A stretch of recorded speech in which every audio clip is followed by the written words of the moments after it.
እስቲ ዛሬ አንድ ጥያቄ ልጠይቃችሁ። ምናልባት አንዲት ትንሽና ምንም የማትመስል መጥፎ ልማድ በውስጧ ታላቅ የጥፋት ኃይል አርግዛ የሁላችንንም ብሩህ የወደፊት ህይወት በዝምታ እያጠፋችው ቢሆንስ?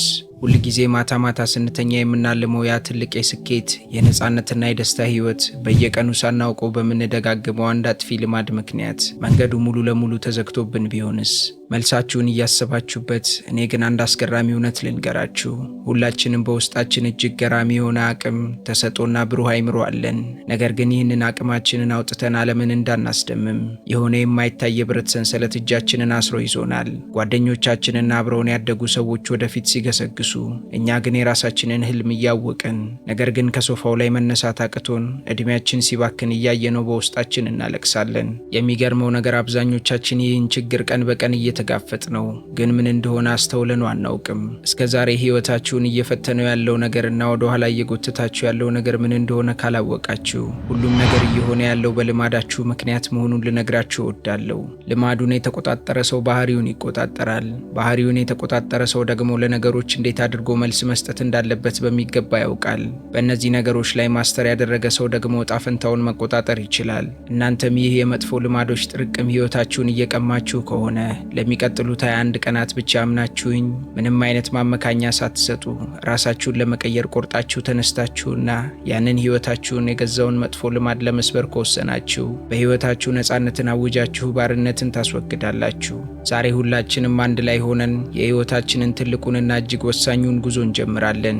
ይህ ጉዞ ለቀጣዮቹ 21 ቀናት ራሳችንን ፈትነን አሮጌውንና ደካማውን ማንነታችንን ቀብረን አዲስና ኃያል ማንነትን የምንወልድበት ታሪካዊ ምዕራፍ ነው። እንኳን ወደ ሳጥን ዩቲዩብ ቻናል በደህና መጣችሁ። ይህ ሳጥን ነው፣ ከሳጥኑ ውጭ ሆነን የምናስብበትና የምንመክርበት መድረክ። በዚህ ቻናል ህይወትን የሚቀይሩ ጉዳዮችን እንማማራለን። ለቻናላችን አዲስ ከሆኑ የአሸናፊዎችን ቤተሰብ ለመቀላቀል ሰብስክራይብ የምትሏን ቁልፍ ተጫኗት። ቶሎ ቶሎ እንድንገናኝ የደውል ምልክቷንም ክሊክ ማድረጎን አይዘንጉ። ይህ ቪዲዮ ህይወታችሁን የመቀየሪያ ነጥብ ወይንም ተርኒንግ ፖይንት ሊሆን ይችላልና እስከ መጨረሻው በማድመጥ በ21 ቀናት ውስጥ ብቻ ራሳችሁን አሸንፋችሁ ከመጥፎ ልማዶች የምትላቀቁበትን ጥበብ ውሰዱ። በተለይ ከቀን 15 እስከ ቀን 21 የምንተገብረው ወሳኝ እርምጃ ነውና ትልቅ ቁም ነገር እንደምትወስዱበት አንጠራጠርም። ቪዲዮውን እስከ መጨረሻው በመከታተል አብራችሁን ቆዩ። እንዲሁም ቪዲዮ አቅም እንዲኖረው ላይክ በማድረግ ጀምረው ስኬቱን ለሚመኙለት ወዳጅ ሼር እያደረጉ ወደ ቁም ነገራችን እንግባ። አምናችሁ ከተከተላችሁኝ ይህንን ታላቅ የለውጥ ጉዞ ከመጀመራችን በፊት በመጀመሪያ ጠላታችንን ጠንቅቀን ማወቅ አለብንና በመግቢያ ላይ በጠቀስኩላችሁ መሰረት ለአብዛኛው ሰው ውድቀት ምክንያት እየሆነ ያለው ነገር ክፉ ልማዱ ነው። ታዲያ ይህንን ካልን ለመሆኑ ልማዶች በእውነቱ ምንድናቸው የሚለውን ጥያቄ መመለስ ይጠበቅብናል። ልማድ ማለት አይምሯችን የዕለት ተዕለት ውሳኔዎችን በማሳለፍ ጉልበት ላለማባከን ሲል በየቀኑ የምናደርጋቸውን ነገሮች ወደ አውቶማቲክ ስርዓት የሚቀይርበት እጅግ ረቂቅ የሆነ የስነ ልቦናዊ መንገድ ነው። ታዋቂው ጸሐፊ ዳረን ሃርዲ ዘ ኮምፓውንድ ኢፌክት በተሰኘው ድንቅ መጽሐፉ ላይ እንዳስተማረን የሁላችንም የመጨረሻ ዕጣ ፈንታ የሚወሰነው በአንድ ትልቅና ድንገተኛ የጀግንነት ድርጊት ሳይሆን በየቀኑ በምናደርጋቸው ትንንሽና የማይታዩ ልማዶች ስብስብ ነው። መጥፎ ልማዶች ልክ እንደ ምስጥ ናቸው። ቤቱን በአንድ ቀን አያፈርሱትም፣ ነገር ግን ውስጡን በዝምታ በልተው አንድ ቀን ቤቱ በድንገት ሲደረመስ እናየዋለን። ሁላችንም ህይወታችንን ወደ ኋላ መለስ ብለን ስንመለከት ስንትና ስንት ወርቃማ እድሎች፣ ስንት ጤናማ ቀናትና ስንት በራስ መተማመናችንን ከመጠን ባለፈ የእንቅልፍ ልማድ፣ በማህበራዊ ሚዲያ ሱስ አሊያም ስራን በማዘግየት ምክንያት ተሰርቆብናል። ዛሬ ማህበራዊ ሚዲያ ላይ የምናጠፋት እያንዳንዱ 5 ሰዓት ከ10 ዓመት በኋላ የምንኖረውን የድህነት ወይንም የስኬት ህይወት እየወሰነችልን ነው። መጥፎ ልማዶች ጊዜያችንን ብቻ አይደለም የሚሰርቁት፣ ክብራችንን፣ የማሰብ አቅማችንንና የወደፊት ህልማችንን ነው አሟጠው የሚጨርሱት። እኛ ልማዳችንን ካልቀየርን ልማዳችን የሁላችንንም ህይወት ወደማንፈልገው ጥልቅ ገደል ይዞት ይገባል። ብዙዎቻችን አዲስ ዓመት ሲመጣ ወይንም የልደት ቀናችን ሲከበር ከዛሬ ጀምሮ ህይወቴን እቀይራለሁ ብለን በከፍተኛ ሞራል እንነሳለን። ነገር ግን ከ3 ቀናት በኋላ ያ ሁሉ ግለት ይጠፋና ተመልሰን ወደ አሮጌው ልማዳችን እንወድቃለን። ታዲያ ለምንድነው አብዛኞቻችን ለመለወጥ እየከበደን ያለው ካላችሁኝ፣ ትልቁ ስህተታችን ለውጥን በሞቲቬሽን ወይንም በጊዜያዊ ስሜት ላይ ብቻ ለማምጣት መሞከራችን ነው። ስሜት ልክ እንደ ንፋስ ነው። ዛሬ ይኖራል፣ ነገ ግን ይጠፋል። ቻርለስ ዱሂግ ዘ ፓወር ኦፍ ሃቢት በተሰኘው መጽሐፉ ላይ ማንኛውም ልማድ 3 ክፍሎች እንዳሉት በሳይንስ ያስረዳናል። እነሱም ቀስቃሽ ድርጊት ወይንም ሩቲንና የደስታ ሆርሞን የሚሰጠን ሽልማት ወይንም ሪዋርድ ናቸው። ይህንን በአይምሯችን ውስጥ የተለመደ የኒውሮን ውደት በስሜት ብቻ መበጠስ አንችልም። ልማድን ለማሸነፍ ጥልቅ የሆነ ስነ ልቦናዊ ስልትና እልህ አስጨራሽ ጽናት ይፈልጋል። 21 ቀናት የሚባለው ጊዜም ዝም ብሎ የተመረጠ አስማታዊ ቁጥር ሆኖ አይደለም። ነገር ግን የሰው ልጅ አይምሮ አዲስ የነርቭ መስመሮችን ወይንም ኒውራል ፓዝዌይስን መገንባት የሚጀምረውና አሮጌውን የሚያፈርሰው በዚህ የጊዜ ገደብ ውስጥ ስለሆነ ነው። ለውጥ እጅግ ከባድ፣ ህመም ያለውና ትዕግስትን የሚጠይቅ ሂደት ነው። ነገር ግን እነዚህን 21 ቀናት በቋሚነት ጸንተን ድልድዩን አብረን ከተሻገርን ማንም ሰው ሊያቆመን አይችልም። ታዲያ ይህንን የ21 ቀናት ፈተና በተግባር ከመጀመራችን በፊት ዛሬውኑ ልንወስነው የሚገባ አንድ እጅግ ወሳኝ ውሳኔ አለ። ብዙ ሰዎች ለለውጥ ሲነሱ በአንድ ጊዜ አመጋገባቸውን፣ አተኛኘታቸውን፣ አጠናናቸውንና ጸባያቸውን ሁሉ በአንድ ጀንበር ለመቀየር ይሞክራሉ። ይህ ደግሞ በቀጥታ ወደ ድካምና ውድቀት ነው የሚወስደው። የዓለማችን ታላቁ ባለሀብት ዋረን ባፌት የህይወቱን ትልቁን የስኬት ሚስጥር ሲጠየቅ እጅግ ጥልቅ የሆነ ትኩረትና ለብዙ የማይጠቅሙ ነገሮች አይሆንም የማለት ጥበቡ እንደሆነ ይናገራል። እኛም በእነዚህ የ21 ቀናት ጉዞ ውስጥ የምንዋጋው ከአንድ ጠላት ጋር ብቻ ነው። ሁላችንም ወደ ውስጣችን እንመልከት። ህይወታችንን በጸጥታ እያጠፋ ያለው ትልቁ አረም ምንድን ነው? ሁልጊዜ ስራ ለነገ ማሳደር ነው? ወይንስ በቀን ለ5 ሰዓታት ስክሪን ላይ በማፍጠጥ ጊዜን ማጥፋት? ወይስ የጠዋት እንቅልፍና ስንፍና? አሊያም ሁልጊዜ መጥፎና አሉታዊ ነገሮችን ብቻ ማሰብ? ብቻ ራሳችሁን በሚገባ ጠይቁት። ወረቀትና እስክሪብቶ ማውጥታችሁ ለሚቀጥሉት 21 ቀናት ያለ ርህራሄ የምትዋጉትንና ከህይወታችሁ በጽናት የምታስወግዱትን አንድ መጥፎ ልማድ ብቻ በትልቁ ጻፉት። ያ ጽሑፍ የነጻነታችሁ የመጀመሪያ አዋጅ ነው። ይህንን ካደረጋችሁ በኋላ 21ዱን ቀን ለ3 ወሳኝ ምዕራፍ ከፍለን በእያንዳንዱ ሳምንት ማድረግ የሚጠበቅብንን የተግባር ክንውን በጥልቀት አብረን እንመልከት። በመጀመሪያው ሳምንት ከቀን 1 እስከ 7 ያሉት ቀናቶች ጠላታችንን በቅርበት የምናጠናበት የንቃት ወይንም የአዌርነስ ምዕራፍ ነው። ታላቁ የስነ ልቦና ሐኪምና የናዚን ማጎሪያ ካምፕ በህይወት ያለፈው ቪክተር ፍራንክል ማን ሰርቺንግ ፎር ሚኒንግ በተሰኘው አይን ከፋችና ድንቅ መጽሐፉ ላይ በአንድ ቀስቃሽ ሁኔታ ወይንም ስቲሙለስና እኛ በምንሰጠው ምላሽ መሃል አንዲት ትንሽ ክፍተት አለች፣ በዚያች ክፍተት ውስጥ ደግሞ የእኛ እውነተኛ ነጻነትና ኃይል ይገኛል በማለት አስተምሮናል። በዚህ የመጀመሪያ ሳምንት መጥፎ ልማዳችንን ዝም ብለን በኃይል ለማቆም አንታገልም። ከዛ ይልቅ ልማዳችንን የሚቀሰቅሱብንን ነገሮች ወይንም ትሪገርስ በጥልቀት እናጠናለን። ስልካችንን አንስተን ማህበራዊ ሚዲያ ላይ ዝም ብለን ማየት ስንጀምር ራሳችንን እናቁምና አሁን ይህንን እንዳደርግ የገፋፋኝ ስሜት ምንድን ነው? ድብርት ነው? ጭንቀት ነው?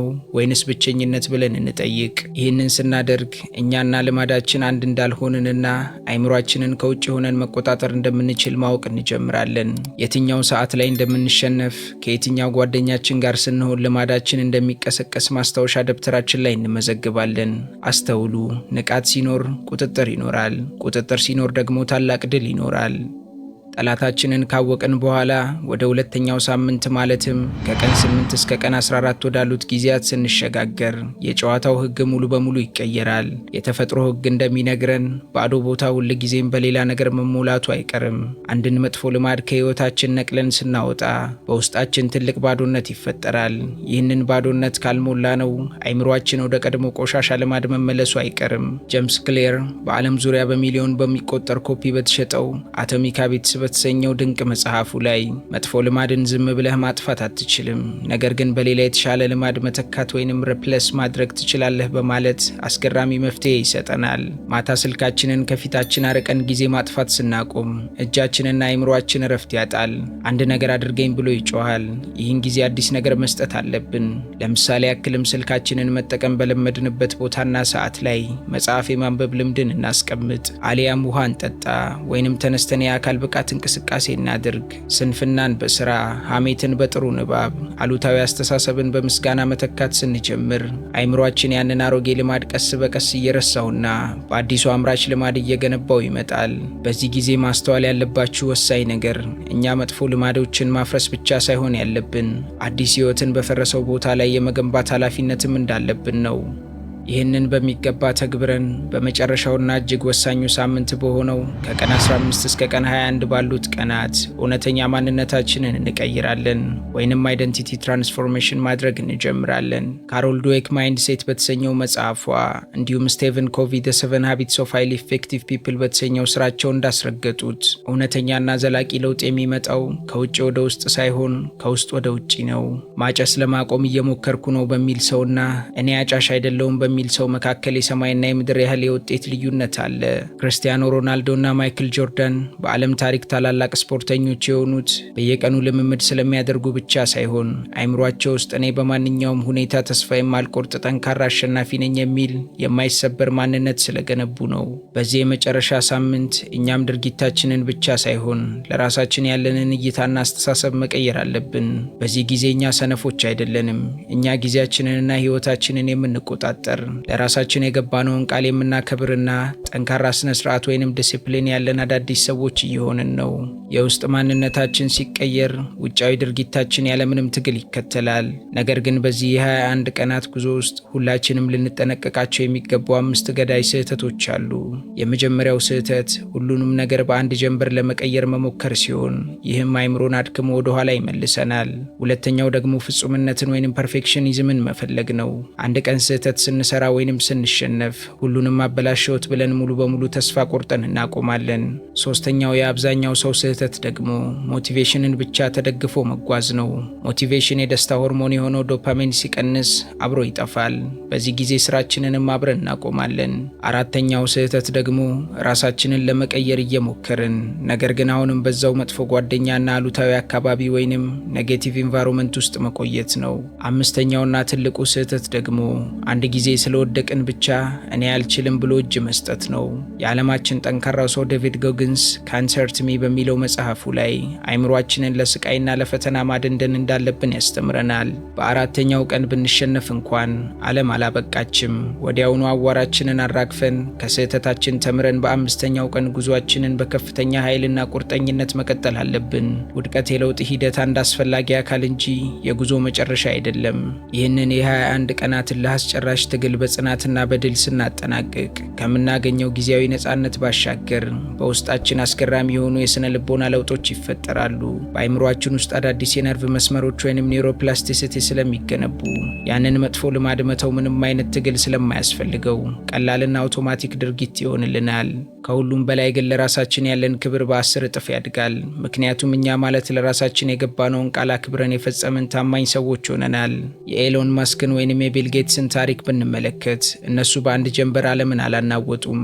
ነገር ግን በየቀኑ በሚያደርጉት አነስተኛና የማይታክት ስራ የትኩረትና የንባብ ልማድ እንዲሁም ዲሲፕሊን ነው ይህንን የሚያክል ኢምፓየር መገንባት የቻሉት። እኛም ከዚህ የ21 ቀናት ጉዞ በኋላ ስሜታችንን የመቆጣጠር አቅማችን፣ ትኩረታችንና ፍሬያማነታችን ወደ ላቀ ደረጃ ይሸጋገራል። ነገር ግን አንድ ማወቅ ያለብን ትልቁ ሚስጥር 21ኛው ቀን የጉዟችን መጨረሻ ሳይሆን የእውነተኛውና የሰፊው ህይወታችን ትክክለኛ መነሻ መሆኑን ነው። አንዱን አጥፊ ልማድ ስናሸንፍ አይምሯችን ቀጣዩን ሌላ ትልቅ ተራራ ለመግፋት የጠነከረ ኃይልና የማይነጥፍ ብርታትን ያገኛል። ውድ ቤተሰቦቼ ዛሬ እጅግ ጥልቅ ስነ ልቦናዊና ህይወትን ከስር ከመሰረቱ የሚቀይር እውቀት ተካፍለናል። መጥፎ ልማድ ህይወታችንን እንዴት በዝምታና በስውር እንደሚያጠፋው፣ ጠላታችንን እንዴት በብልሃት መምረጥ እንዳለብን፣ በንቃት በመተካትና ማንነትን በመቀየር ሂደት ውስጥ አልፈን የ21 ቀናቱን ፈተና እንዴት በድል ማጠናቀቅ እንደምንችል በሚገባ ተምረናል። ነገር ግን ይህ ሁሉ እውቀት ወደ ተግባር ካልተቀየረ በጭንቅላታችን ውስጥ ብቻ የሚጮህ ባዶ ቃል ከመሆን አያልፍም። ስለዚህ ዛሬውኑ ያንን መጥፎ ልማድ በወረቀት ላይ በትልቁ ጻፉ። ውሳኔያችሁን አጽኑና የ21 ቀናት የነጻነት ጉዟችሁን አሁኑኑ ጀምሩ። ይህ ትምህርት ለእናንተ ጠቃሚ ሆኖ ካገኛችሁት ለሌሎችም እንዲደርስ ቪዲዮውን ላይክና ሼር ማድረጋችሁን አትርሱ።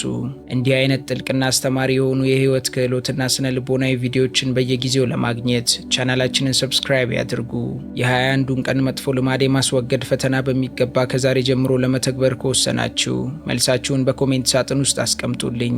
እንዲሁም ከ21 ቀን በኋላ መጥፎ ልማዳችሁን ድል አድርጋችሁ በቆይታችሁ የገጠማችሁን ነገርም ተመልሳችሁ አጋሩኝ። እኔም እያንዳንዷን ኮመንት አነባለሁ። ሰዎችን የምታነቡበትን ጥበብ ለመቅሰም ከወደዳችሁ ደግሞ ስክሪኑ ላይ የማስቀምጥላችሁን ቪዲዮ ተጋብዙልኝ። በሚቀጥለው ቪዲዮ እስከምንገናኝ ሰላም ለነፍሳችሁ፣ ጥበብ ላይ ምሯችሁ ይሁን። እስከ ቀጣይ ቸር ያቆየን።